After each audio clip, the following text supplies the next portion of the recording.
கர்த்தருடைய மகத்துவமான நாமத்திற்கு மகிமையுண்டாகட்டும். அவரால் ஆகாத காரியம் ஒன்றுமில்லை. அவரால் எல்லாமே கூட.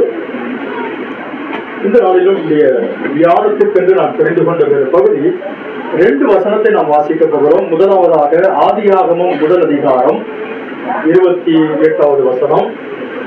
ஆதியாகமம் முதல் அதிகாரம் 28வது வசனம். பின்பு தேவன் அவர்களை நோக்கி, நீங்கள் பலுகி பெருகி பூமியை நிரப்பி அதை கீழ்ப்படுத்தி சமுத்திரத்தின் மச்சங்களையும் ஆகாயத்து பறவைகளையும் பூமியின் மேல் நடமாடுகிற சகல ஜீவ ஜந்துக்களையும் ஆண்டு கொள்ளுங்கள் என்று சொல்லி தேவன் அவர்களை ஆசீர்வதித்தார். 9வது அதிகாரம் முதல் வசனம்.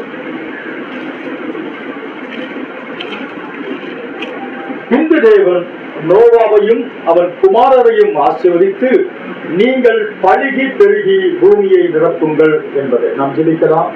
எங்கள் பரலோக பிதாவே, சர்வ வல்லமை படைத்த எங்கள் தேவனாகிய கர்த்தாவே, இதுவரைக்கும் உம்மை குறித்து பாடினோம், உம்மை துதித்தோம், உம்மை போற்றினோம். ஆண்டவரே, நீர் ஒருவரே துதிக்கு கனத்துக்கு மகிமைக்கு எல்லா போற்றுதலுக்குரியவர். ஆண்டவரே ரட்சகா, இந்த காலைகளிலும் கூட தேவனுடைய சமூகத்திலே வந்து உம்மை துதித்து பாடி உம்மை ஆராதிக்க நீர் கர்த்தாவே எங்களுக்கு நல்ல பலத்தையும் சுகத்தையும் கொடுத்த எல்லா தயவுக்கு நாங்கள் நன்றி செலுத்துகிறோம். ஐயா, இந்த ஜனத்தை எனக்கென்று ஏற்படுத்தினேன். இவர்களின் துதியை சொல்லி வர வார்த்தைக்கு நாங்கள் உம்மை துதிப்பதற்காகவே எங்களை முன்பிடித்த தயவுக்கு நன்றி செலுத்துகிறோம். ஆண்டவரே, இந்த காலைகளிலும் கூட தேவனுடைய பாதத்தில் எங்களை அர்ப்பணிக்கிறோம். வாசிக்க வேத வசனங்களோடு ஆசீர்வாதங்களை கூட்டிட்டாங்க. நீர் எங்களோடு பேசுங்க ஆண்டவரே. வந்த ஒருவர் கூட வெறுமையாய் போகாதபடிக்கு அவருடைய இருதயத்தின் நாழங்கள், ஆண்டவருடைய தேவைகள் நமக்கு தெரியும். அப்பா கர்த்ததாமே அவருடைய தேவைகளை சந்தித்து அனுப்பும்படியாக வேண்டுகிறோம். நாளைக்கு கொடுத்த ஒவ்வொரு கரத்தையும் குடும்பங்களையும் நீர் ஆசீர்வதிப்பபடியாக இயேசு கிறிஸ்துவின் ஒப்பற்ற மகத்தான நாமத்தில் வேண்டிக் கொள்கிறோம் பிதாவே. ஆமென். ஆமென். உத்தரநாள் கர்த்தருடைய மகா பரிசுத்தமான நாமத்திற்கு மகிமையுண்டாகட்டும். ஒரு சுருக்கமான தேவனுடைய வசனத்தை நான் வாசித்து ரொம்ப சீக்கிரமா முடிச்சிருவோம் அப்படின்னு சொல்றேன். கர்த்தர் நமக்கு கிருபை பாராட்டுவாராக. ஏறக்குறைய நம்ம வாசித்த இந்த 2 வசனம் பார்த்தீங்கன்னா ஒரே மாதிரி தான். ஆதியில தேவனாகிய கர்த்தர் சகலத்தையும் சிருஷ்டித்த பிறகு 6வது நாளிலே மனுஷனை அவர் சிருஷ்டிக்கிறார். மனுஷனை அவர் ஆணும் பெண்ணுமாக சிருஷ்டித்தார் என்று வேதம் சொல்கிறது. சிருஷ்டித்த பிறகு தேவனாகிய கர்த்தர் அவர்களை பார்த்து, நீங்கள் பலுகி பெருகி பூமியை நிரப்பி அதை கீழ்ப்படுத்துங்கள். பிறகு தேவன் சிருஷ்டித்த சகல ஜீவராசிகளையும் ஆண்டு கொள்வதற்கான அதிகாரத்தை தேவன் கொடுத்தார். நமக்கு தெரிஞ்ச ஒரு விஷயம். அதே வசனம் தான் திரும்ப 9ஆம் அதிகாரத்துல நோவாவின் பிள்ளைகளை பார்த்து, நீங்கள் பலுகி பெருகி பூமியை நிரப்புங்கள் அப்படின்னு சொல்லி ஆசீர்வதித்தார். தேவன் 2 முறை ஏதாவது சொல்லுவாரா அப்படி பாத்தீங்கன்னா, தேவன் எந்த காரியமும் ஒரு முறை சொன்னா அது போதுமானது, அது முழுமை அடைந்து விடும். தேவன் 2 முறை திரும்ப திரும்ப எதையும் சொல்ல மாட்டார்.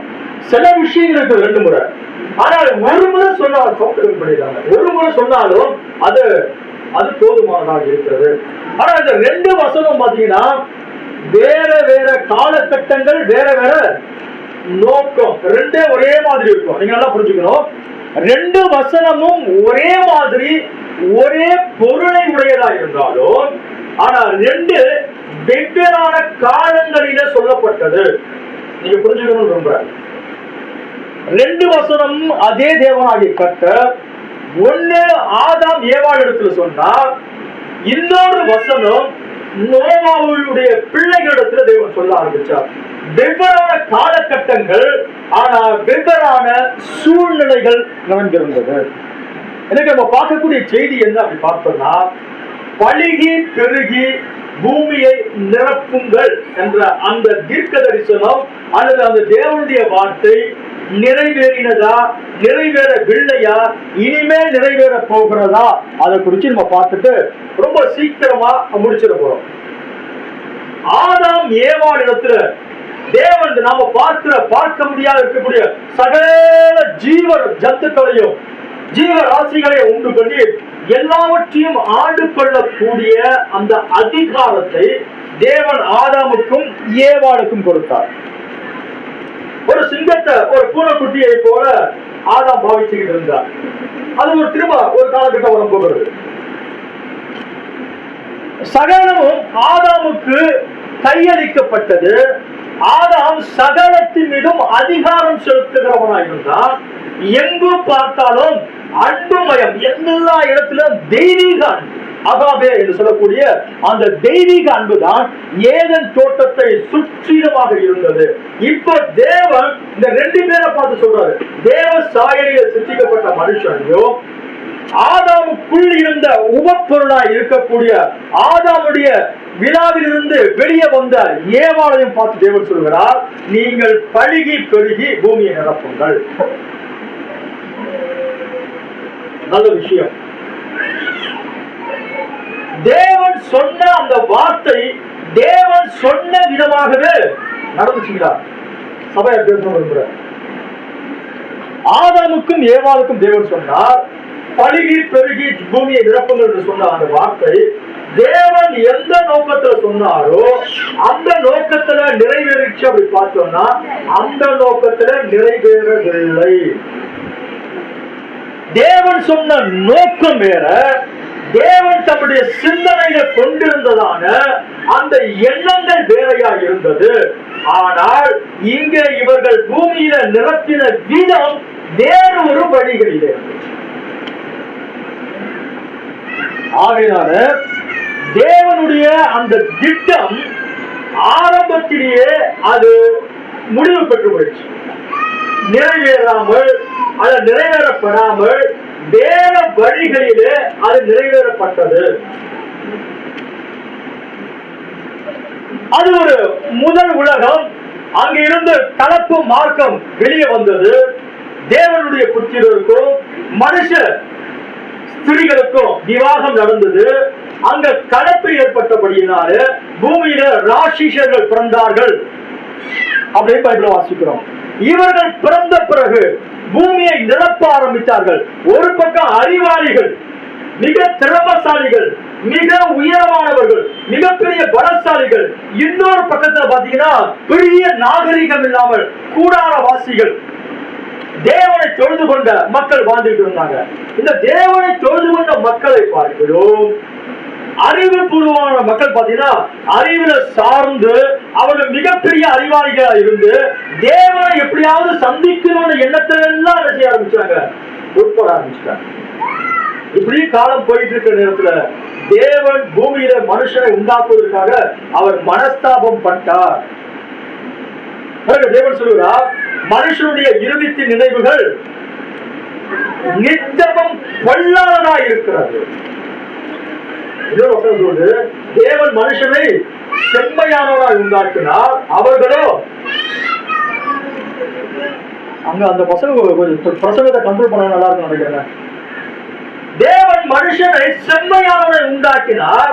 ஆனா அவர்களோ தங்களுக்கு உபாய தந்திரங்களை தேடிக்கொள்ள ஆரம்பித்தார்கள். இப்படியா நடந்துட்டு இருக்கிற நேரத்தில் தேவன் பார்த்தால் ஒரு காலகட்டம் வந்தது.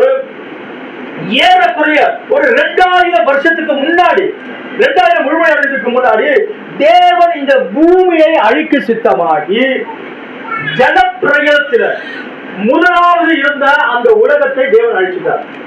தண்ணீர் அழிச்சார். பூமியில வாழக்கூடிய எல்லா மனுஷனையும் அழித்தார், 8 பேரை தவிர.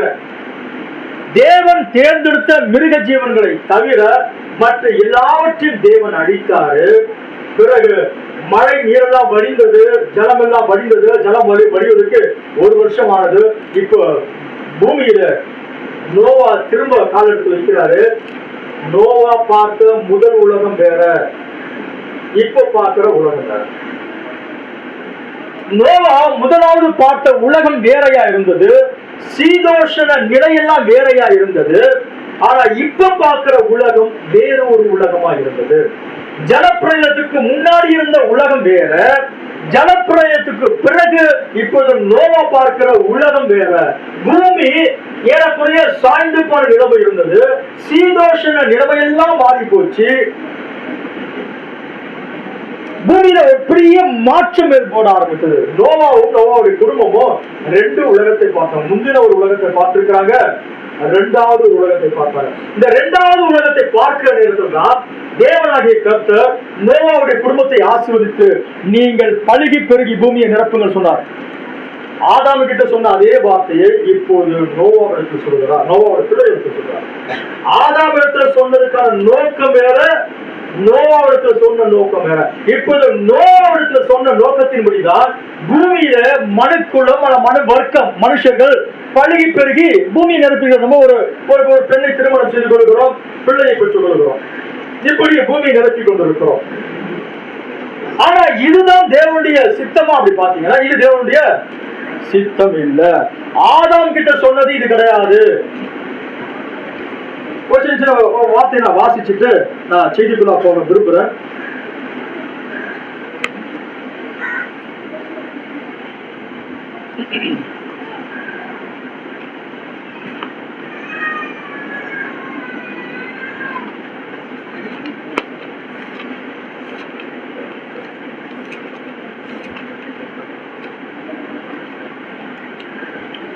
உதாரணமாக மாமிசிக உறவின் மூலம் இந்த பூமியில பிள்ளையை பிறப்பது தேவனுடைய பரிபூர்ணத்தில் ஆதியில் இருக்கவில்லை. இல்லை ஐயா, தேவன் மனிதனை மண்ணின் என்று உருவாக்கி அவன் நாசியிலே தம்முடைய சுவாசத்தை ஊதினார். மனுஷன் ஜீவாத்துமானான். பின்பு அவனை நின்று அவனுடைய துணையை ஒரு மனைவியை உண்டாக்கினார். இதுதான் தேவனுடைய முதலாவது திட்டம். ஆனால் பாவம் பிரவேசித்த போது ஒரு ஸ்திரியை விவாகம் செய்து அவளின் மூலம் சட்டப்பூர்வமாக பிள்ளைகளை பிறக்க தேவன் அனுமதித்தார்.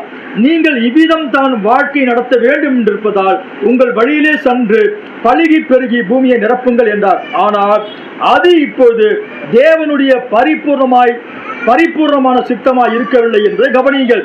ஆகவே தொடக்கப்பட்ட எல்லா காரியங்களுக்கும் ஒரு முடிவு உண்டு. எல்லா பாவங்களும் ஒரு அழிவுக்குட்பட வேண்டும், எல்லா பாவங்களும் போக்கப்பட வேண்டும்.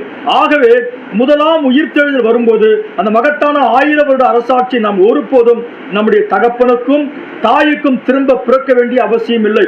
ஆனால் தேவன் ஆரம்பத்தில் செய்தது போலவே பூமியின் தூளிலிருந்து மனிதனை அவனுடைய துணையோடு கூட அழைப்பார். தீர்க்கதரிசி இன்னொரு செய்தியை சொல்றாரு. தேவன் சொன்ன பலுகி பெருகி பூமியை நிரப்புங்கள், அது எப்படி அப்படி சொன்னா, தேவன் எப்படி வார்த்தையை சொல்லி ஒன்றை உண்டாக்கினாரோ, உண்டான கடவுள் என்று சொன்னார், உண்டாயிற்று. உண்டான கடவுள் என்று சொன்னார், உண்டாயிற்று.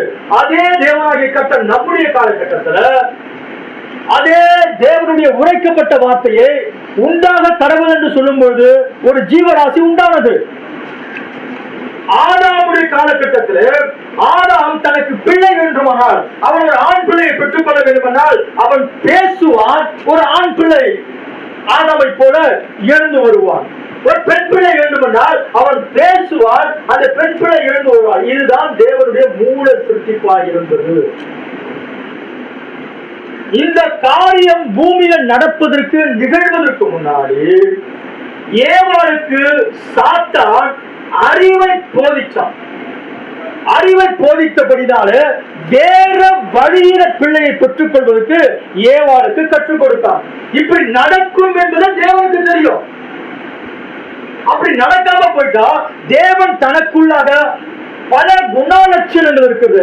அவர் சுகமளிக்கிறவராய் இருக்கிறார், அவர் ஆலோசனை கர்த்தராய் இருக்கிறார், அவருக்குள்ளாக ஏராளமான தன்மையை வெளிப்படாது. ஒரு பரிபூர்ணமான மனுஷன் தான் தேவன் பரிபூர்ணமா அப்படிதான் இருப்பாரு. நான் டாக்டர் படிச்சுட்டு இங்க இருந்து இந்த சந்திர மடத்துல கொண்டு போய் விட்டுட்டாங்க. நான் டாக்டர் படிச்சு என்ன பிரயோஜனம் பார்த்தோம்? ஒரு பிரயோஜனம் பார்த்தாரு. அப்ப வியாதியஸ்தர் இருக்கும் பொழுதுதான் ஒரு டாக்டருக்கு வேலை இருக்கும். அது போல வியாதிப்பட்டிருக்கிற மக்களுக்கு அவர் சுகமளிக்கிறவராய் இருக்கிறார். ஆலோசனை இல்லாத பட்சத்தில் அவர் ஆலோசனை கொடுக்கக்கூடியவராக ஆகினால மனுக்குளம் விழுந்து போகும் என்பதை தேவன் தம்முடைய அனந்த ஞானத்துல அறிந்தவராய் இருந்தார். அப்ப சாத்தான் என்ன செஞ்சிட்டான்?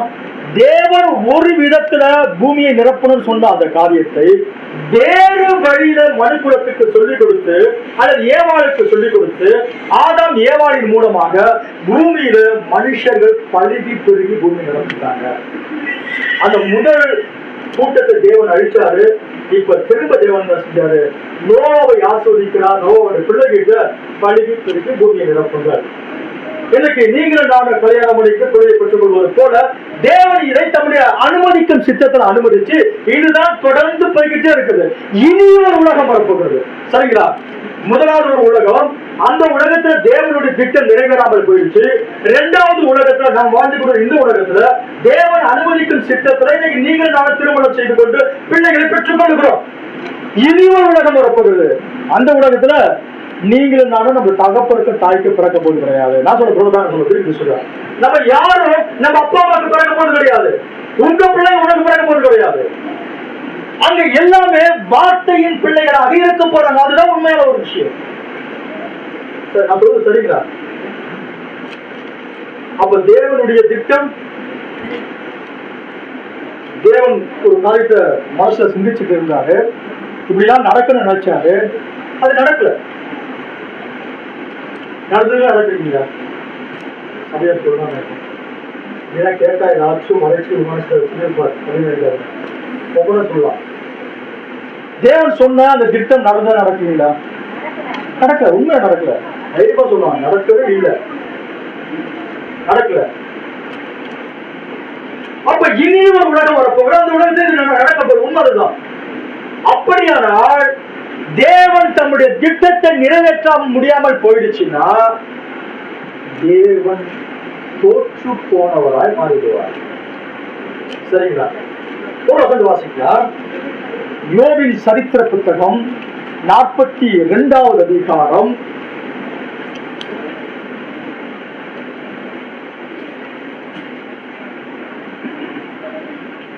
2வது வசனம். தேவரீர் சகலத்தையும் செய்ய வல்லவர், நீர் செய்ய நினைத்தது தடைப்படாது என்பதை அறிந்திருக்கிறேன். இங்க தீர்க்கதரிசியா இருக்கக்கூடிய யோபு சொல்லுகிறார், தேவரீர் நீர் சகலத்தையும் செய்ய வல்லவர், நீங்க செய்யணும்னு நினைச்சிட்டீங்கன்னா அது தடைப்படாது. இந்த வசனத்தை நம்ம என்ன செய்வோம்? நம்ம குடும்ப விஷயத்துல ஏதாச்சும் தடைப்பட்டுச்சுன்னா அப்ப இந்த வசனத்தை யூஸ் பண்ணுவோம்.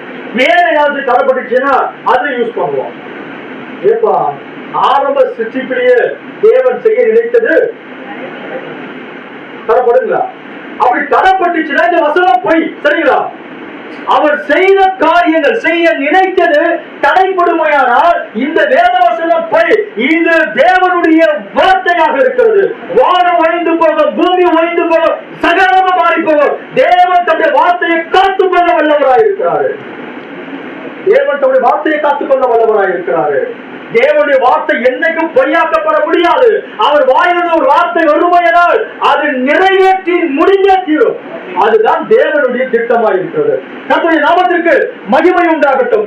ஆகையால் தேவனுடைய வாயிலிருந்து வந்த அந்த வார்த்தை நிறைவேறியாக வேண்டும். எங்கேயா நிறைவேறிச்சு?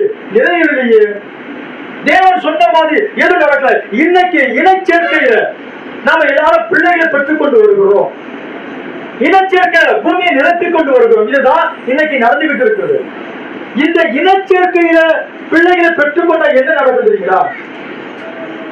இயேசு கிறிஸ்து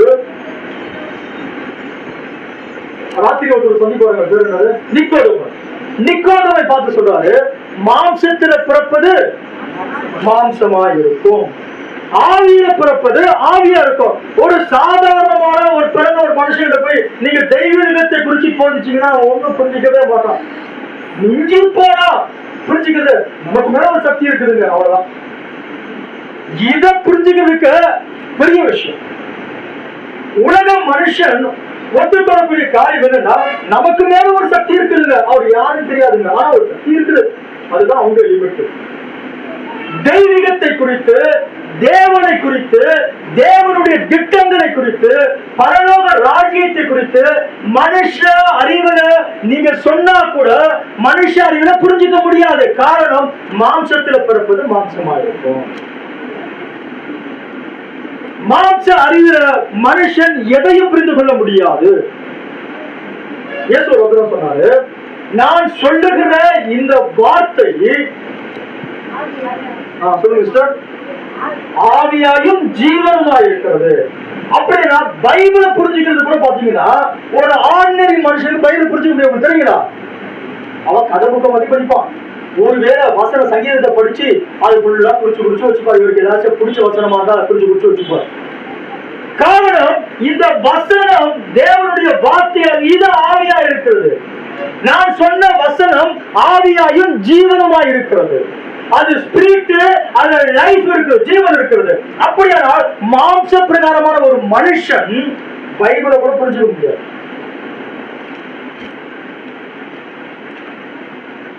பைபிளை புரிஞ்சுக்கிட்டா ஒரு வேலை மற்ற புக்கு படிக்கிறது கூட பைபிள் படிக்கலாம். பைபிள் உள்ள ஏதோ கதையை புரியலாம். எத்தனையோ பேர் பைபிள் படிச்சுக்க முடியாது. எனக்கு ஒன்றும் புரியலையே. தேவனை நம்ம கண்டு சொல்றோம்னா புரிஞ்சுக்க முடியாது. இது தேவனுடைய வார்த்தையாக இருக்கிறது. நான் சொன்ன வசனம் ஆவியாயும் ஜீவனுமாய் இருக்கிறது. அப்படியே நான் மாம்சத்துல பிறந்தவனுக்கு இந்த காரியத்தை புரிந்து கொள்ள முடியவே முடியாது. தேவனுடைய திட்டங்களை புரிந்து கொள்ள முடியாது. தேவனுடைய வழிநடத்துகிற அந்த தன்மையை கூட அவன் புரிந்து கொள்ள முடியாது. வாசித்து நான் அடுத்த கருத்து போக விரும்புகிறேன். 1 கொரிந்தியர் 2ஆம் அதிகாரம் 10வது வசனத்திலிருந்து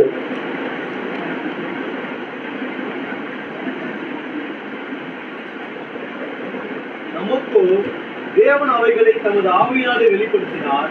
அந்த ஆவியானவர் எல்லாவற்றையும் தேவனுடைய ஆழங்களையும் ஆராய்ந்திருக்கிறார். மனுஷனில் உள்ள ஆவியே அன்றி மனுஷரில் எவன் மனுஷனுக்குரியவைகளை அறிவான். அப்படி போல தேவனுடைய ஆவியை அன்றி ஒருவனும் தேவனுக்குரியவைகளை அறிய மாட்டான். நாங்களோ உலகத்தின் ஆவியை பெறாமல் தேவனால் எங்களுக்கு அருளப்பட்டவைகளை அறியும்படிக்கு தேவனிலிருந்து புறப்படுகிற ஆவியை பெற்றோம். அவைகளை நாங்கள் மனுஷ ஞானம் போதிக்கிற வார்த்தைகளாலே பேசாமல் பரிசுத்த ஆவி போதிக்கிற வார்த்தைகளாலே பேசி ஆவிக்குரியவர்களை ஆவிக்குரியவர்களோடு சம்பந்தப்படுத்தி காண்பிக்கிறோம். பவுல் தேவனுடைய ரகசியங்களுக்கான உக்கிரகாரன். அவர் சொல்றாரு, நாங்க உலகத்தின் ஆவியை பெறல, எங்களுக்குள்ள தேவனுடைய ஆவி இருக்கிறபடியானதா தேவனுடைய காரியங்களை போதிக்க முடிந்தது, தேவனுடைய காரியங்களை எடுத்து சொல்ல முடிந்தது. மனுஷ ஆவி இருந்தாதான் மனுஷனை குறித்து புரிஞ்சுக்க முடியும். தேவனுடைய ஆவி இருந்தாதான் தேவனை குறித்து புரிந்து கொள்ள முடியும். எங்களுக்கோ பரலோகத்தில் இருந்து உண்டான அந்த ஆவியை நாங்கள் உடையவர்களாக இருக்கிறோம். இப்ப நம்ம ஒரு நிலைக்கு வந்துட்டோம். வெறும் மாம்ச பிரகாரமான பிறந்தவனுக்கு நீங்க தெய்வத்தை குறித்து என்ன சொன்னாலும் சும்மா இன்னைக்கு கேட்போம், நாளைக்கு அதை விட்டுருவோம். கொஞ்சம் நல்லா இருக்கு அப்படி கேட்பாங்க, அதை விட்டுருவாங்க. ஆனா உண்மையாகவே அவன் தேவனால பிறக்கப்பட்டவனாக இருந்தானா அவனால தேவன் சொன்ன வார்த்தைகளை புரிந்து கொள்ள முடியும். கர்த்தருடைய நாமத்திற்கு மகிமை இருக்கும். ஒரு முறை தியானத்திற்கு ஊழியத்தில் நடந்த ஒரு விஷயம். ஒரு வீட்டுக்கு போனாரு. ஒரு அம்மா கொஞ்சம் சின்ன சின்ன பிள்ளைங்க இருக்கிறாங்க. அந்த அம்மாக்கு டிவி இருந்தோம். அந்த டிவியில முத்து போயிடுச்சு, அதிகமாயிடுச்சு. அதிகமான டாக்டர் அந்த அம்மாவை கைவிட்டுட்டாங்க. இனிமேல் இந்த அம்மா பிழைக்க மாட்டாங்க, வீட்டுக்கு கொண்டு போயிருந்தாங்க. இவர் ஜெபிக்க போனாரு, வேணும் ஜெபிக்க போனாரு. ஜெபிக்க போனா அந்த அம்மா டாக்டரால கைவிடப்பட்ட ஒரு சூழ்நிலை. போய் பார்க்குறாரு, சின்ன சின்ன பிள்ளைங்க இருக்குது. அவருக்கு உடனே ஞாபகம் வந்துருச்சு. யாரை குறிச்சு? சிஸ்டர் ஹோப்பை குறிச்சு ஞாபகம் வந்துருச்சு. ஹோப் கூட அப்படிதான் இறந்து போனாங்க. ஆனா ஞாபகம் வந்துச்சு, ஐயோ என் மனைவி கூட இறந்துட்ட பிறகு நான் எவ்வளவு கஷ்டப்பட்டேன், என் பிள்ளைகளை வச்சு எவ்வளவு கஷ்டப்பட்டேன், அது யோசிக்க ஆரம்பிச்சாரு. அதுக்காக மன துருக்கத்தோடு கூட இந்த அம்மாக்கா ஜெபிச்சாரு. ஜெபிச்சு முடிச்சிட்ட பிறகு வீட்டுக்கு வந்துட்டாரு. அதுக்கு அடுத்த நாள் ஏதோ ஒரு சில நாட்களுக்கு பிறகு தேவன் அவருக்கு ஒரு தரிசனத்தை கொடுத்தார். அந்த டிவி நோயில இருக்கிற அந்த அம்மாவுக்கு வயசானவங்கள ஒரு தரிசனத்தை பார்க்கிறாரு. சின்ன குட்டி பிள்ளைகள் பெரிய பெரிய வளர்ந்துருக்கிறாங்க. சின்ன பசங்க பெரிய பெரிய வளர்ந்துருக்காங்க. அம்மா வயசானவங்களை காட்டினோன்னா நேரா வீட்டுல போயிட்டு அந்த மாதிரி சொல்றாரு, இது கர்த்தர் உரைக்கிறதாவது, சகோதரியே நீ சாக மாட்ட, நீ பிழைப்ப. அப்படியா, நீ ஏன் தாமதிக்காம கர்த்தருடைய நாமத்தில் ஞானஸ்தானம் பெற்றுக்கொள்ள கூடாது அப்படின்னு சொல்றாரு. யாரை பார்த்து சொல்றாரு? டிவி நோயில படுத்த படுக்கையா டிவி நோய்க்கான ஞானஸ்தானம் கொடுத்தா என்ன இருந்த செத்து போயிடுவாங்க. சமீபத்தில் நான் ஒரு விஷயத்த நான் கேட்டேன். கிட்னி ஃபெயிலியர் ஆன ஒரு பையன் ஞானஸ்தானத்துக்கு எனக்கு ஒப்பு கொடுக்க ஆரம்பிச்சான். அன்னைக்கு பாத்தீங்கன்னா இது எனக்கு ஊட்டியில நடந்த ஒரு விஷயம். ஊட்டியில சாதாரண தண்ணீரை கை வைக்க முடியாது. ஞானஸ்தானத்துக்கு ஒப்பு கொடுத்த பிறகு ஒரு தண்ணீர் நிரம்பின ஒரு இரவு ஞானஸ்தானம் கொடுத்துட்டு போயிருக்காங்க. இந்த பையனுக்கு ஞானஸ்தானம் கொடுத்துட்டா இவன் திரும்ப உயிரோடு வருவானா அது கேள்வி. மனுஷங்க யோசிச்சுன்னா அதை நடக்கும். அதனால பயம் வைராக்கியமா இருந்திருக்கிறான். ஞானஸ்தானத்துக்கு தன்னை ஒப்பு கொடுத்திருக்கிறான். அவனுடைய வைராக்கியத்தை பார்த்து ஊழியக்காரங்க அவனுக்கு ஞானஸ்தானம் கொடுத்துருக்காங்க. பிரகமம் கொஞ்ச நாள் இருந்தா பிரகமம் படிச்சுட்டான். அப்ப திருநெல்வேலி சொல்றாரு, நீ ஏன் கர்த்தருடைய நாமத்துல ஞானஸ்தானம் எடுத்துக்கொள்ள கூடாது? அப்ப அந்த அம்மா சொன்னாங்க, வேணும், நீங்க என்ன சொல்றீங்களோ அதை நான் செய்ய தயாரா இருக்கேன். ஏன்னா நம்ம அம்மா 2 பிள்ளைங்க இருக்குது. தேவனுக்கு ஜீவனை கொடுத்தா போதும். தேவனுக்காக எதுக்கு என்ன கடினப்படுத்திக்கணும்? தேவனுடைய வார்த்தைக்கு உங்களை லகுவாக்கி பாருங்க. தேவனுடைய வாழ்க்கையில் என்ன செய்யணுமோ அதை அவர் செய்ய வல்லவர். முதலாவது நாம செய்ய வேண்டியது செஞ்சுட்டோம்னா அவர் செய்ய வேண்டியது அவர் செய்ய வல்லவராக இருக்கிறாரு. பேசி முடிஞ்சிட்டாரு. இவர் வந்துட்டாரு. ஒரு 2 நாள் ஆச்சு. 2 நாள் ஆன பிறகு கொஞ்சம் மல்லிகை சாமான் வாங்கியிருக்காரு. சைக்கிள் எடுத்துக்கிட்டு அப்படியே போறாரு. போயிட்டு இருக்கிற இடத்துல இவர் பக்கத்துல கொஞ்சம் 2-3 வீடு தாண்டி ஒரு மனுஷன் இருக்காரு. அவர் பேரு ஆண்ட்ரூ. அவரு ஒரு சைக்கிள போனோன்னு கத்திட்டு அங்கே வந்துடுறேன் அப்படின்னு சொன்னாரு. இவர் சைக்கிள் கத்துனார். சைக்கிள் எடுத்தோன்னு நேரா போயிட்டு, நீங்க இப்படி சொன்னீங்க உங்களுக்கு வெக்கமா இல்ல? ஒண்ணு கேட்டு அந்த அம்மா சாக போகுது. டாக்டர் கைவிட்டுட்டாங்க. டாக்டர் டைம் கொடுத்துடாச்சு. சாகக்கூடிய ஒரு பெண்ணு கிட்ட போய் நீங்க போயிட்டு நீ உயிரோட இருக்க போறன்னு சொல்றீங்களா? உங்களுக்கு வெக்கமா இல்லையா? நீங்க எப்படி சொல்றீங்க? ஆண்டவர் சொன்னாரு. ஆண்டவர் எப்படி சொன்னாரு? எனக்கு ஒரு தரிசனத்தை கொடுத்தாரு. அதை பார்த்தேன். அதெல்லாம் நம்புற மாதிரியா இல்ல. நீங்க எல்லாரும் ஏமாத்துறீங்க, நீங்க எல்லாரையும் வஞ்சிக்கிறீங்க அப்படி சொன்னாரு. நீங்க உங்க கருத்தை உடையவனா இருக்கிறீங்க, நான் என்னுடைய கருத்தை உடையவனா இருக்கிறேன் அப்படி பேசிட்டு அவன் அந்த அளவுக்கு என்ன சொன்னாலும் அவன் ஏத்துக்கிற மாதிரி கிடையாது. எல்லாரும் மளிகை கடைக்கு போயிட்டாரு. திரும்ப வீட்டுக்கு வந்துட்டாரு. நான் எதுக்கு இந்த விஷயத்த சொல்றேன்னா, மாம்சத்துல புறப்பட்டு மாம்சமா அவருக்கு தெய்வீக சுகத்தை குறித்தும் தேவன் எப்படி கிரியை நடப்பிப்பார் அதை குறித்து புரிஞ்சுக்க முடியவே முடியாது. மாம்சத்தில பிறப்பதும் மாம்சமா இருக்கும். இந்த காரியத்தை அவன் ஏற்றுக்கொள்ள முடியல, இதை புரிந்து கொள்ள முடியல. அவன் ஊழியக்காரனை பார்த்து சொல்லுகிறான், நீ வஞ்சிக்கிற, ஜனங்களை வஞ்சிக்கிற அப்படியே கடினமான வார்த்தை பேசிட்டு போயிட்டான்.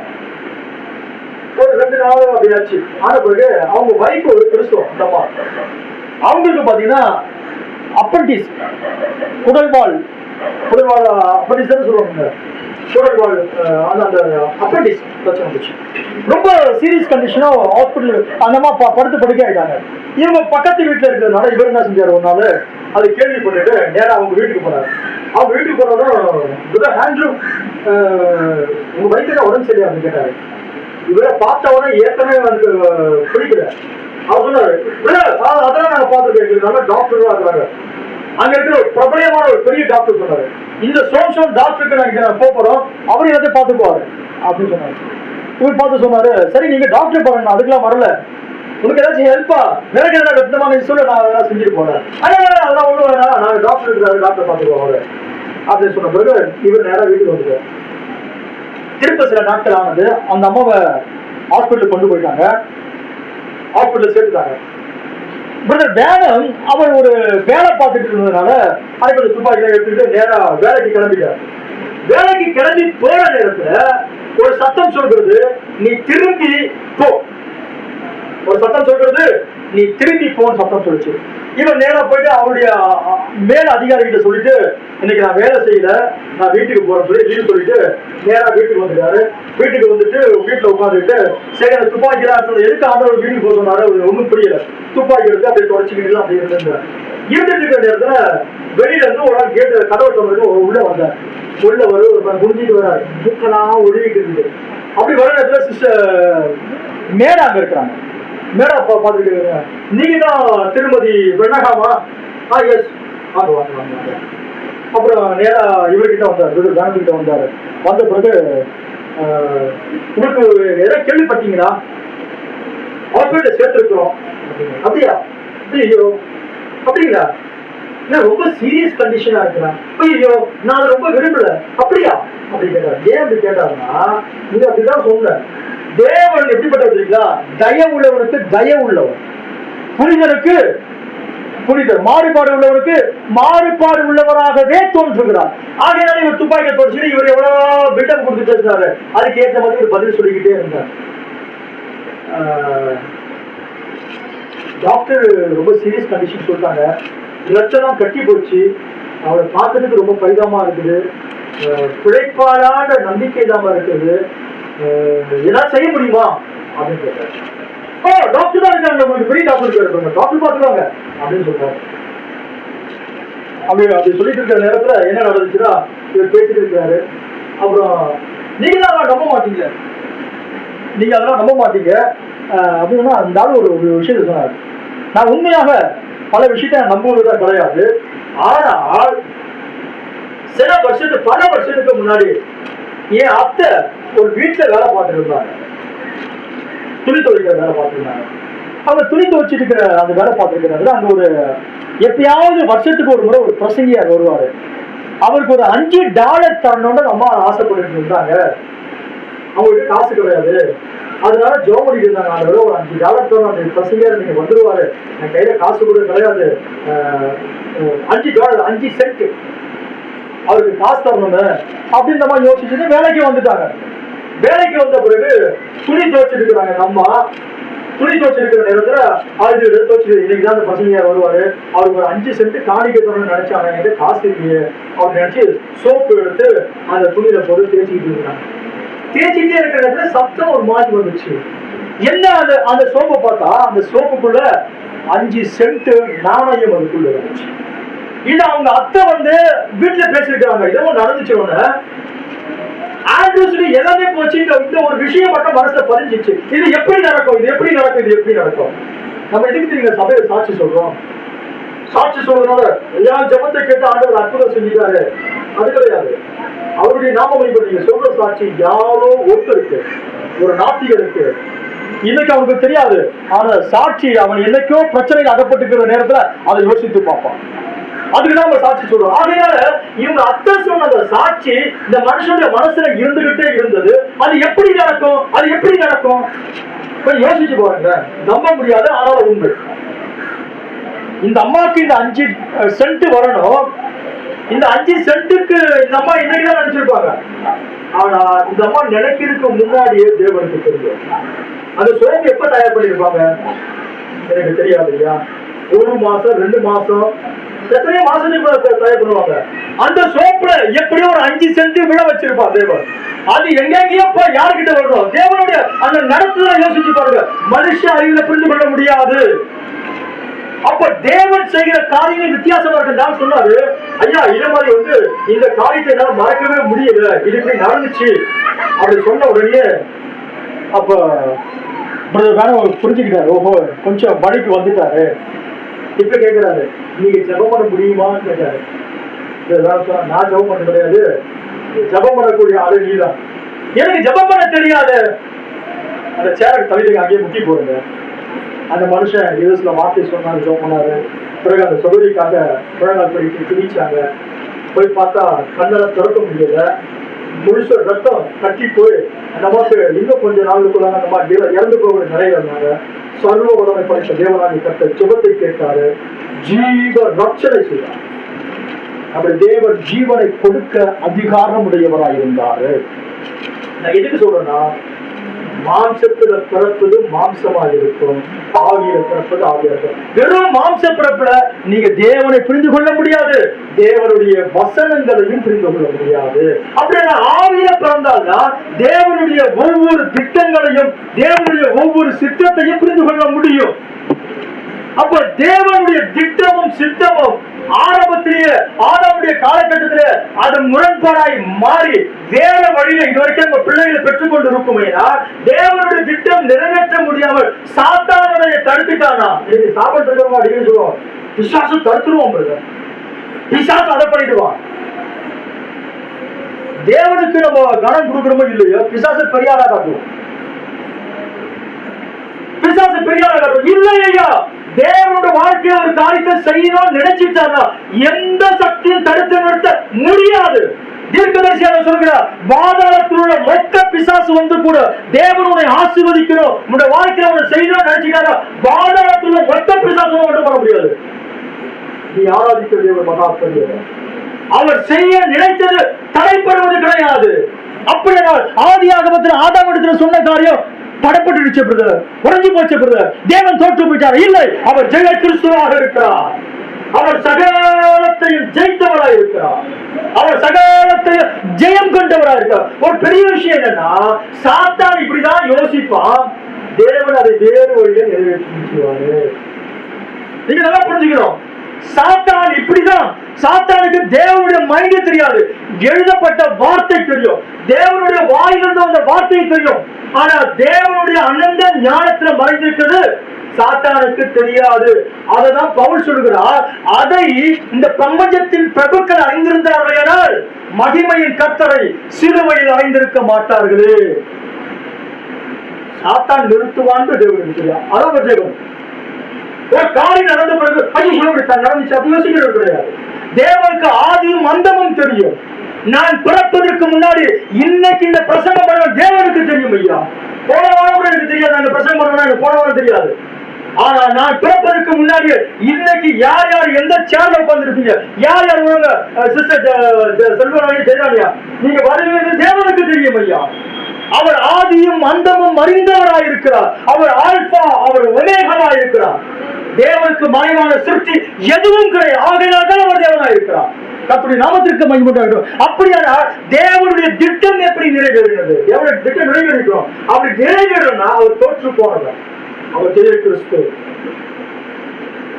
அவர் சகலத்தையும் ஜெயம் கொண்டவராய் இருக்கிறார். நான் ஜெயம் கொண்டு என் பிதாவின் சிங்காசனத்தை வீற்றிருக்கிறது போல ஜெயம் கொண்டவரை என்னோடு கூட என்னோட சிங்காசனத்தை வீற்றிருக்கார் செய்து அவர் சகலத்தை ஜெயித்து விட்டார். அவர் தோற்று போகிறவர் இல்லை. தேவன் மகத்தான காரியத்தை செய்தார். ஒரு வசனத்தை கூட வாசிக்கலாம். அப்போஸ்தலனாகிய பவுல் கொரிந்தியர்களுக்கு நிருபம் 15வது அதிகாரம் 22வது வசனம்.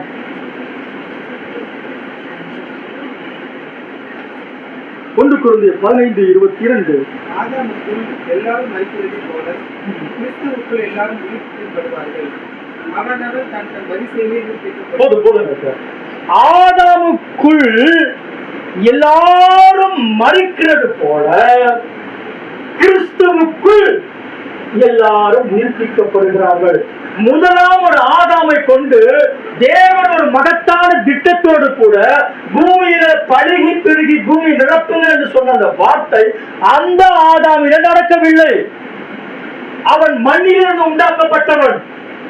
அவன் இல்லாத நிறைவேறணும் பிசாசு நினைச்சா, ஓ அந்த திட்டத்தை முடிச்சு வச்சுட்டோம், அது நிறைவேறல அப்படின்னு நினைச்சோம்.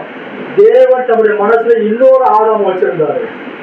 இன்னொரு ஆதாம் வானத்திலிருந்து வந்த கர்த்தராய் இருந்தார். அந்த ஆதாமில வந்த அத்தனை பேரும் மரணத்துக்கு பாத்திரராய் இருந்தாங்க. இந்த இரண்டாவது ஆதாமிலிருந்து வந்தவர் உயிர்ப்பிக்கிற கர்த்தராய் இருந்தார். ஆகையால இந்த சரீரம் சொல்ற கவனிங்க, எது தேவ சாயல்? தேவ மனுஷனை தேவ சாயலிலே உண்டாக்கினார், அவருடைய ரூபத்தின்படி உண்டாக்கினார். இதுக்கு சொல்லுவாரு, இந்த பிசிக்கல் பாடி எப்படி இருக்குங்களா? அழியக்கூடியது. கரெக்ட். மிருக இனத்துக்கு சார்ந்தது. சூடான ரத்தம் இருந்து பால் கொடுக்கிற இனம் இருக்கும் பாருங்க, அந்த வம்சத்தை சார்ந்தவன் நம்மலாம். அப்ப தேவ சாயல் எங்க இருந்தது? தேவனுடைய ரூபம் எங்க இருந்தது? இப்ப நம்ம எல்லாம் ஒரே மாதிரி இருக்கா? நம்ம தேவ சாயலில இந்த இந்த பிசிக்கல் பாடி இருந்துச்சுன்னா நம்மள எல்லாரும் பார்த்தா எப்படி இருக்கணும்? அப்படி இந்த பூமியில இருந்ததுன்னா எப்படி இருந்திருக்குங்க? எல்லாரும் ஒரே மாதிரி இருந்திருந்தா இந்த வாழ்க்கை வாழ இந்த வாழ்க்கை வாழ முடியாது. எவ்வளவு பெரிய குழப்பம் நடக்கும். எல்லாரும் ஒரே மாதிரி இருந்தா இந்த வாழ்க்கை வாழ முடியாது. ஆனால் எல்லாரும் ஒரே மாதிரி இருப்போம். சரிங்களா? எப்படி இருப்போம்? அவர் இருக்கிற வண்ணமாய் நாம் இருக்கிறோம். எல்லாரும் ஒரே மாதிரி இருப்போம். தேவ சாயலிலே இருப்போம். தேவனுடைய ரூபத்தின்படி இருப்போம். ஆகையினால இந்த சரீரத்துக்குள்ளாக தேவன் தம்முடைய சாயலில், தேவன் தம்முடைய ரூபத்தில் உள்ள அந்த ஸ்பிரிச்சுவல் மேன், ஆவிக்குரிய மனுஷனை நமக்குள்ள வச்சான். ஆதாம் தவறு செஞ்ச உடனே என்ன நடந்துச்சுன்னா அவன் தேவ சாயலை இழந்து போனான். இப்ப நம்ம எல்லாம் மனுஷ சரீரத்தில் இருக்கிறோம். வெறும் இந்த மனுஷ சரீரத்துல தேவனை புரிந்து கொள்ள முடியாது. அதனாலதான் இஸ்ரவேல் ஜனங்க எத்தனையோ அற்புத அடையாளம் பார்த்தா நம்ம எல்லாம் பெருசா பார்க்க முடியாது. கடல் ரெண்டா பிளக்கத பார்த்தான். தேவன் ஜனங்களை நடத்துகிறத பார்த்தான். வானத்திலிருந்து மன்னா வருவதை பார்த்தான். கண்மலையிலிருந்து தண்ணீரை அவன் பார்த்தான். ஜோர்தான் ரெண்டா பிளந்ததை பார்த்தான். ஒரு காலையிலிருந்து சாயந்தரம் வரைக்கும் சூரியன் ஒரே இடத்துல நின்று அவங்க பார்த்தாங்க. இயற்கைக்கு அப்பாற்பட்ட காரியங்கள். ஆனாலும் ஒரு தேவன் புரிந்து கொள்ள முடியல. பைபிள் சொல்றது, இருதயத்துல விருத்த சேதனம் இல்லாதவர்கள், இருதயத்திலும் சரீரம் விருத்த சேதனம் இல்லாதவர்களா இருந்தாங்க. தேவன் அவரை கடிந்து கொண்டார். தெய்வத்துடைய மகத்துவங்களை புரிந்து கொள்ள முடிய காரணம், அவர் மாம்சத்துல பிறந்தவர்களா இருந்தாங்க. மாம்சத்துல பிறப்பது மாம்சமா இருக்கும். தேவனுடைய அனந்த ஞானத்தை புரிந்து கொள்ள முடியாது. தேவனுடைய திட்டங்களை புரிந்து கொள்ள முடியாது. அப்படியானால் அந்த ஆதாமிலிருந்து வந்த மக்கள் ஆதாமுக்குள் இருந்தவர்கள். நீங்க புரிஞ்சுக்கணும், ஆதாமுக்குள் இருந்தவங்க அழிவுக்குரியவனா இருந்தாங்க. அப்ப இரண்டாவது ஒருத்தர் ஆதாம் வந்தாரு, கிறிஸ்துவுக்குள் இருக்கிறவங்க. கிறிஸ்து எப்படி தேவனை அறிந்திருந்தாரோ அது போல கிறிஸ்துவுக்குள் இருந்து வெளிப்படுவவங்க தேவனை அறிந்து கொள்ள முடியும். ஆகையால்தான் தேவனாகிய கர்த்தர் அந்த திட்டம் ஏதெனில முறியடிக்கப்பட்ட உடனேயே சாத்தான தோற்கடிக்கப்பட்டாச்சு நினைச்சுக்கிறது. தேவன் தம்முடைய அனந்த ஞானத்துல மகத்தான ஒரு திட்டத்தை மறைச்சு வச்சிருந்தார். தேவனுடைய எந்த காரியமும் யாராலும் தடுத்து நிறுத்த முடியாது முடியாது முடியாது முடியாது முடியாது. அவர் மகா பெரியவராயிருக்கிறார். அவர் உள்ளதராயிருக்கிறார். தேவன் செய்ய நினைத்தது தடைப்படாது. இந்த வாழ்க்கையில தேவன் செய்யணும்னு நினைச்சிட்டாருன்னா எந்த சக்தியும் குறுக்க நிறுத்த முடியாது. அவர் பெரியவராயிருக்கிறார், மகத்துவமானவராயிருக்கிறார். அவர் ஈடு இணை இல்லாதவராக தேவன் அவர் செய்வதற்காக எதை வேணாலும் கண்ட்ரோல் பண்ண முடியும். எதை வேணாலும் கட்டுப்படுத்த காரணம் அவர் சர்வ வல்லவராக இருக்கிறாரு. இப்போ ஆதாம் கிட்ட சொன்னார் பாருங்க, பள்ளிகை பெருக்கி பூமியை நிரப்புங்கள். அந்த வார்த்தை நிறைவேறணும். எந்த காலத்துல நிறைவேறணும்?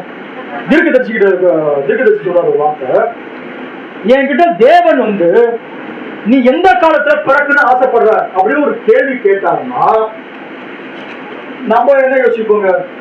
நமது ஆண்டவராக இயேசு கிறிஸ்து 3 வருஷம் ஊழியம் செஞ்சாரு. சரீர பிரகாரமா இருக்கக்கூடிய அந்த இயேசுவை பார்த்து அவருடைய பாதங்கள் இருக்க பற்றி கொண்டிருக்க நல்ல காரியம் தான். ஒருவேளை அந்த 3 வருஷம் நீங்க நான் இருந்திருந்தோம் வச்சுக்கீங்களேன், இயேசுவை இந்த 12 சீஷர் ஃபர்ஸ்ட் அறிஞ்சிருந்தாங்க பாரு, அந்த லிமிட் தான். பவுல் அறிஞ்சிருந்தது போல அவங்க பிறகு பெந்தகோஸ்துக்கு பிறகு மாறிட்டாங்க. பவுல் இயேசுவை மாம்ச பிரகாரம் அறியல. இந்த 11 பேரை பார்க்கணும் தெய்வத்துவத்தை முழுமையாக அறிந்த ஒரு மனுஷன் தான் பவுல் தான். ஏன்னா மாம்ச பிரகாரம் இயேசு அவருக்கு தெரியாது. மாம்ச பிரகாரம் இயேசுவை புரிந்து கொள்ளல, பார்க்கல. ஆனா பவுல் வேற மனுஷனா இருந்தா. அப்ப தீர்க்கதரிசி கேட்கிறாங்க, நீ எந்த காலத்துல வாழ விரும்புற அப்படின்னு கேட்டா அவர் சொல்றாரு, நான் இந்த காலத்துல வாழ. ஏன்னா இந்த காலத்துல தான் தேவனை குறித்ததான இந்த ஞானம் தேவனுடைய பிள்ளைகளுக்கு தேவன் வாரி வழங்கி விட்டான். தெய்வத்துவத்தின் பரிபூர்ணமா சரீர பிரகாரமா அவருக்குள்ள வாசம் பண்ணினது எப்படியோ தேவன் என்றது என்ன வருதோ அது அப்படியே கொண்டு கிறிஸ்துக்குள்ள ஊட்டிட்டாரு. முடிக்கிற சொல்றாரு, கிறிஸ்துக்குள்ள இருந்த அத்தனை இடத்துல நம்முடைய மனவாட்டிக்குள்ள ஊட்டிட்டாரு. அப்படின்னா இந்த 6000 வருஷ காலம் எதெல்லாம் மனுக்குலத்துக்கு புரியாமல் இருந்ததோ, இந்த 6000 வருஷ காலம் எதெல்லாம் மறைக்கப்பட்டிருந்ததோ, இந்த காலகட்டம் இந்த பிரைட் ஏஜ்ல தேவன் எல்லாவற்றையும் மனவாட்டிக்கு வெளிப்படுத்த ஆரம்பித்தார். காரணம், தேவ புத்திரர்கள் வெளிப்பட்ட காலம் இதுவாயிருக்கிறது. தேவ புத்திரர்கள் வெளிப்பட போறாங்க இல்லை ஐயா, தேவ புத்திரர்கள் வெளிப்பட்ட காலமாக இருக்கிறது. கர்த்தருடைய நாமத்திற்கு மகிமை உண்டாகட்டும். அப்படின்னா ஆதாமிலிருந்து எப்படி ஒரு கூட்டம் வந்தது, அப்ப இயேசுல இருந்து எப்படி வந்தோம்?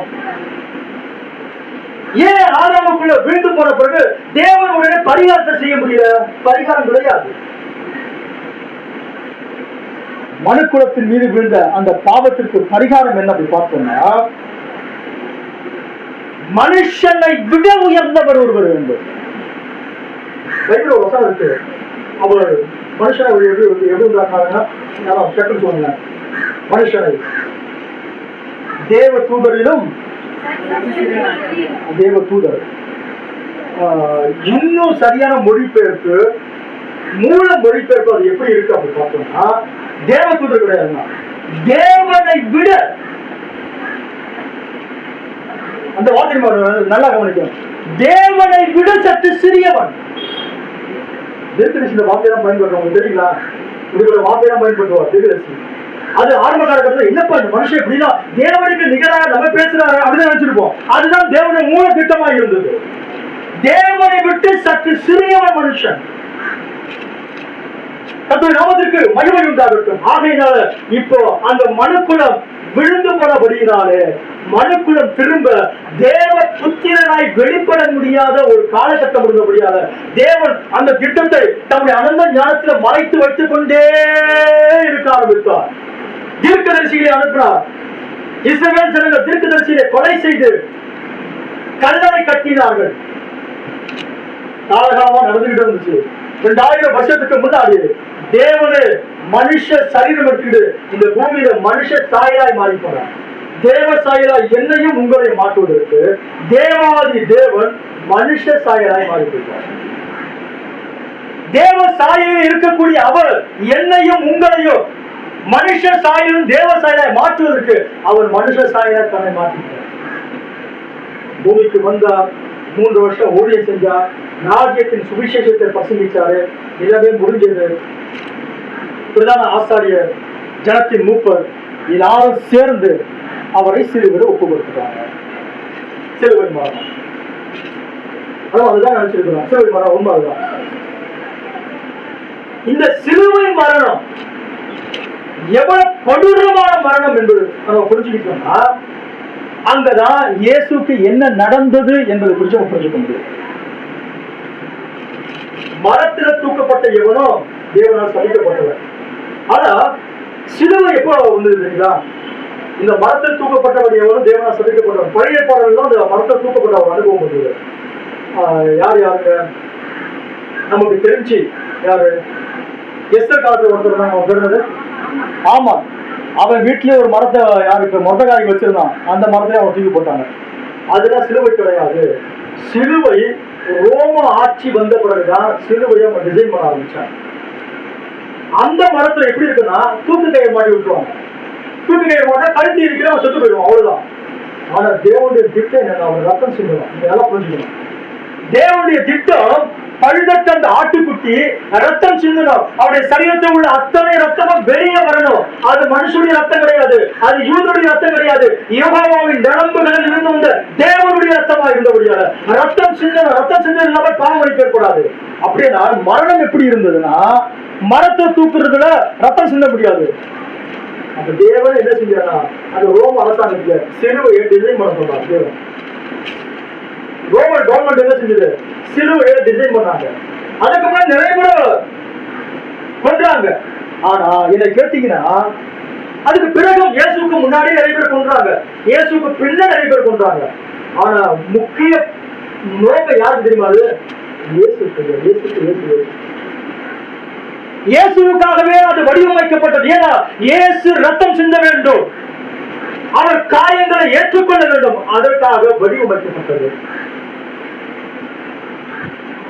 நெடுக்க ஒரு ஒரு மரம், குறுக்கு ஒரு மரம், கையை கட்டிடுவாங்க. கையை கட்டிடுவாங்க, 2 பக்கம் கையை கட்டிடுவாங்க, காலையை கட்டிடுவாங்க.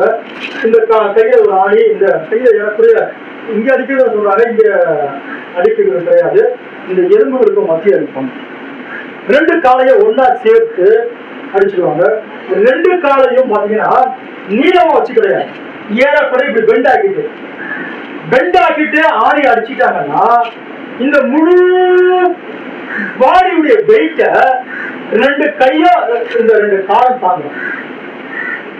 மூச்சு விடுகிற நேரத்துல அப்படி மூச்சு அப்படி இழுக்கிற நேரத்துல அப்படி லங்ஸ் கொஞ்சம் மேல போற நேரத்துல கால் இருக்கு பாருங்க, கால் வலி தாங்க முடியாத வலி.